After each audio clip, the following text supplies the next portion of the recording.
이 병인들 어떠하리? 저 병인들 어떠하리? 소주병은 100원이요 맥주병은 130원. 반환하면 보증금이 내 지갑에 들어오네. 2017년 1월 1일부터 보증금이 2배 이상 인상됩니다. 라벨의 재사용 표시와 환불 금액을 확인하세요. 내 돈 챙겨 부자 되세요. 빈년기 보증금을 꼭 돌려받으세요.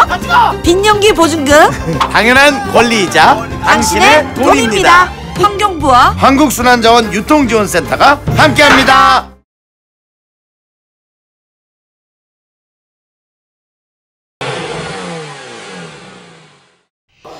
올해로 10회를 맞이한 2017 해외자원개발 심포지엄이 서울 용산 드래곤시티 그랜드볼륨에서 개최됐습니다.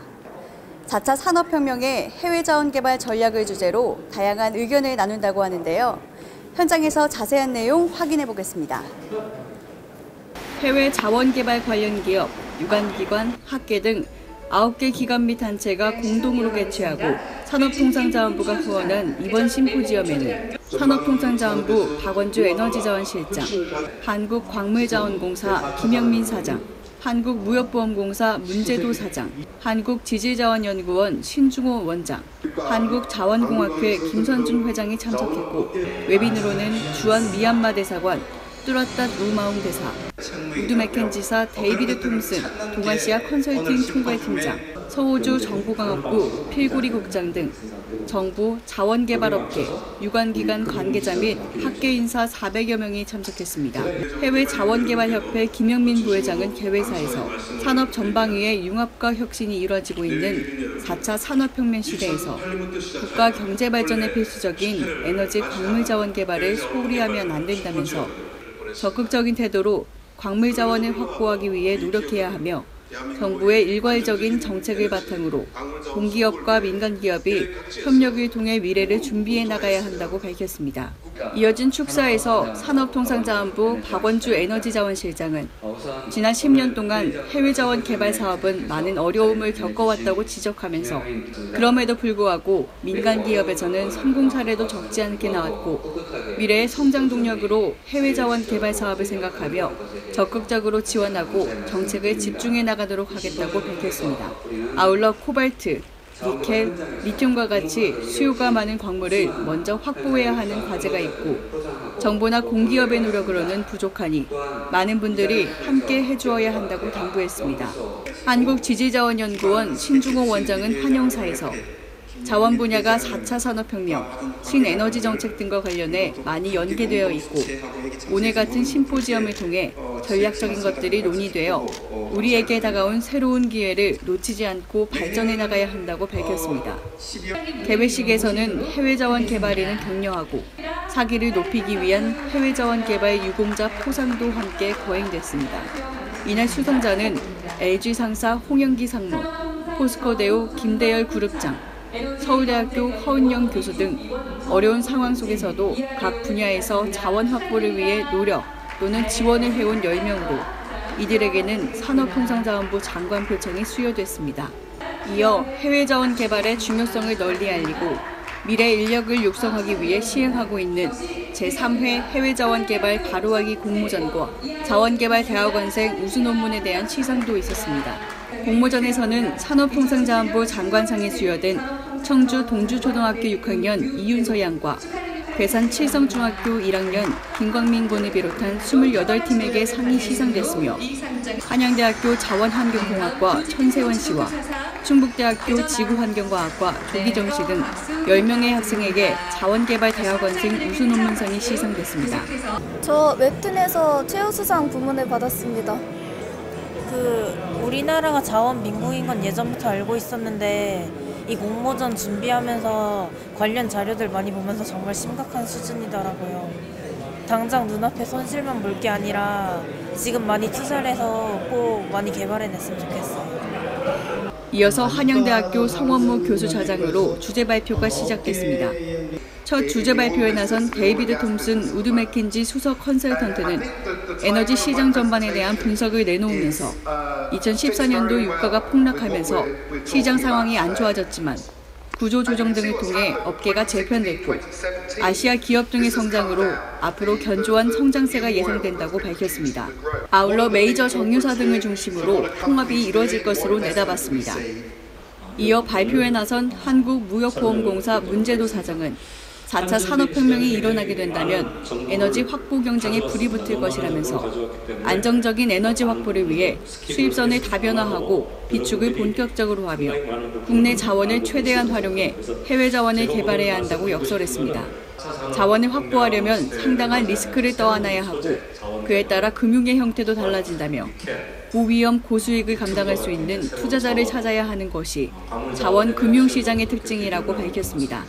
그러면서 무역보험공사는 해외 자원 개발 펀드 보험, 해외 사업 금융보험 등 에너지 자원 분야에 대한 공사의 적극적인 지원 의지를 밝혔습니다.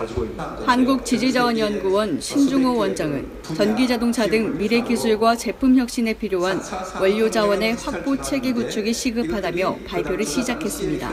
그리고 AI 등 신기술을 활용한 자원기술 개발과 사업평가체계 국제화 및 표준화 전략 수립 등 미래 글로벌 자원시장에서의 경쟁력 확보를 위한 전략을 제시했습니다. 구체적으로 산학 연관 빅데이터 정보관리 체계 마련 및 디지털 기술 플랫폼 공동 개발이 이뤄져야 하고 한국 산업 구조와 기술 변화, 공급 리스크를 반영한 크리티컬 매터리얼 관리 체계를 구축해 선정 체계와 주기성, 전략을 만들어야 한다고 말했습니다. 또한 자원개발 사업 타당성을 검토하거나 평가하는 서비스를 확대해야 하고 이를 위해선 사업성 평가 기준이나 매장량을 국제 표준화해 체크리스트, 투자 정보 관리 플랫폼을 갖춰야 한다고 밝혔습니다. 신중호 원장과의 인터뷰입니다.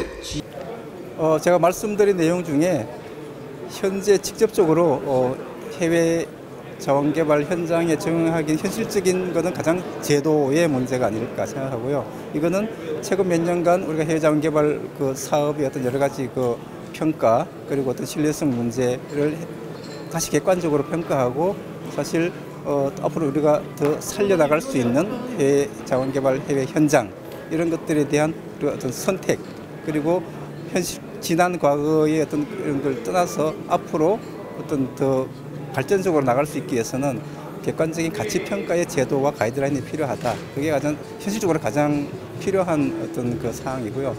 특히 4차 산업혁명 시대의 어떤 디지털 전환 문제 그리고 4차 산업혁명을 통해서 우리가 첨단 사업 발전에서 필요한 여러 가지 그 원료 소재 특히 원자재와 관련된 크리티컬 머티리얼은 국가적으로 시급하게 전략을 수립하고 산학연이 같이 진행해 나가야 될 미래지향적인 아이템이라고 생각을 합니다. 그동안 그 해외 자원 개발 시장이 상당히 침체되어 있었습니다.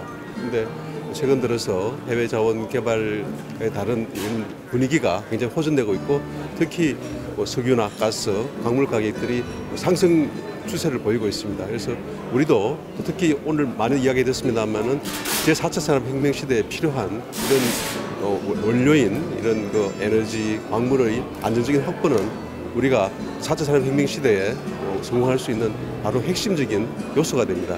그런 관점에서 오늘 이 심포지엄은 굉장히 중요한 논의가 이루어질 거라고 기대하고 있습니다. 오늘 많은 전문가들이 오셔서 우리가 다시 해외 자원 개발 시장에 뛰어들 때 주의해야 될 점, 또 어떤 방향으로 가야 될 점, 또 많은 그 해외 자원 개발과 관련된 정보가 교환이 될 것입니다. 이런 심포지엄을 통해서 우리가 해외 자원 개발에 다시 시작할 수 있는 어떤 기반이 마련될 수 있을 거라고 저희들은 기대하고 있습니다. 네. 개회식과 기조연설이 끝나고 오후에는 석유가스, 광물자원, 국제협력 세션이 열렸는데요. 각 세션마다 4차 산업혁명에 대한 분야별 대응 전략과 함께 다양한 해외 자원 개발 이슈에 대한 발표와 이에 대한 열띤 토론이 이어졌습니다. 한편 행사장 밖에는 자원개발대학원생 우수 논문 포스터와 자원개발특성화대학의 성과를 알리는 포스터가 전시돼 참가자들의 많은 관심을 끌기도 했습니다. 오찬 후 두 가지 세션으로 나뉘어 발표가 시작됐습니다. 그랜드블룸 A에서는 석유가스 세션이, 그랜드볼룸 B에서는 광물자원 세션의 발표가 있었습니다. 석유가스 자원 세션에서는 새로운 자원개발 플랫폼을 만들어 공유하는 방법에 대한 발표와 기존 방식이 아닌 새로운 방법으로 원유와 가스를 채취하는 방법과 과제에 대한 발표가 있었습니다. 광물 자원에 관한 포럼에서는 전기차 및 신성장 사업에 필요한 배터리를 만드는 주재료인 리튬을 주제로 발표가 있었고 4차 산업혁명 시대에 필요한 새로운 광물 자원 확보 방안에 대한 주제도 다뤄졌습니다. 한국광물자원공사 심권용 사업관리처장은 세계 리튬 현황 및 비즈니스 전략이라는 주제로 발표를 하면서 현재 리튬 시장은 폭발하는 수요로 단기간 급성장하는 추세이며 가격 변동성이 높고 시장 대응력도 낮다고 밝혔습니다. 새로운 기술이 개발되고 있고 기존 업체와 신규 업체 간의 협력도 이루어지고 있고 안정적으로 리튬 공급 구조를 지배하는 자가 전기자동차 업계를 지배할 가능성이 크다고 말했습니다. 미래 산업의 핵심인 리튬 같은 광물 자원 확보 전쟁이 벌어질 것으로 보이는데요. 이 문제를 다룬 발표 내용입니다. 한국광물자원공사 구청모 신사업기획팀 파트장은 리튬, 코발트, 텅스텐, 니켈, 망간 등 5대 핵심 광물을 꼽아 이들을 확보하기 위한 방향에 대해 설명했습니다. 단기적으로는 수입 안정화와 비축을 통해 수급을 안정시키고 장기적으로는 자원국과의 상생 협력 사업 등을 확대하고 FTA 및 관세 혜택 등 다양한 정책을 통해 안정적 공급 능력을 확보해야 한다고 밝혔습니다. 19세기 말 영국에서 산업혁명이 일어난 이후 각국은 석유와 석탄을 차지하기 위해 전쟁도 불사했고 침략과 식민지 정벌도 일삼았습니다. 21세기 4차 산업혁명이 일어난 지금 세계는 새로운 자원을 차지하기 위한 총성 없는 전쟁을 벌이려고 합니다. 우리의 미래 성장 동력을 만든 연료는 안정적인 자원 수급입니다. 자원을 확보하려는 치열한 경쟁에서 살아남기 위해 준비하는 모습 전해드렸습니다. 현장에서 교통뉴스 공희연입니다.